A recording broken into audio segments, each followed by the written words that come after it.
Hi guys, today we're going to go over the reduced engine power problem on GM cars. This one is a 2006 Grand Prix California edition. I'll briefly go over the 4 or 5 items that can cause this. The first thing I would do is clean out the throttle body. You have to take that screw out, and I would take that one out and take this assembly off of there so you can get at the other stuff easier. On the California model, there's a extra pipe here for the air pump. That's got to come off of the stud here, and then you can get at the nut behind that. 2 bolts on top, 10 millimeter, 2 nuts on the bottom, 10 millimeter, and that assembly comes off. And you'll also lose a little bit of coolant. Be careful it doesn't go inside the engine.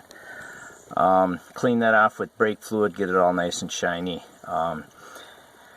That's the first thing that can cause it. The second thing could be this module right here. Now this pulls up and you can pull the plug off. I already have the safety thing out of there, but that pulls out of there.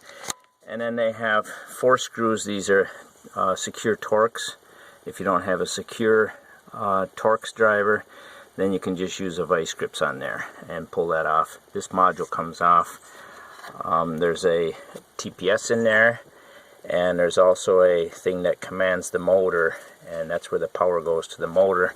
This is the motor inside here. There's 2 little connectors, and that turns it either full throttle or choke. So there's two ways that the flapper inside can go.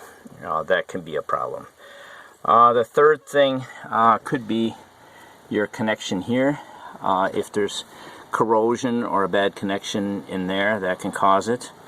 And then there's the gas pedal. The gas pedal has a gas pedal position sensor inside of it. There's 2 screws and a plug that hold that in. That's pretty easy to replace.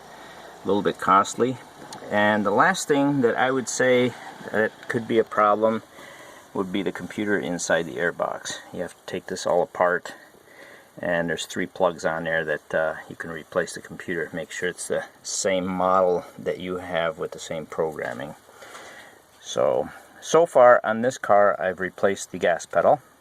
I've cleaned the throttle body. I've inspected the motor. The motor works. And I checked the connections in here, and those are good. And then I also replaced this. I haven't tested it much after replacing this, but I took it for a test drive and I didn't get reduced engine power. We'll see how long it lasts.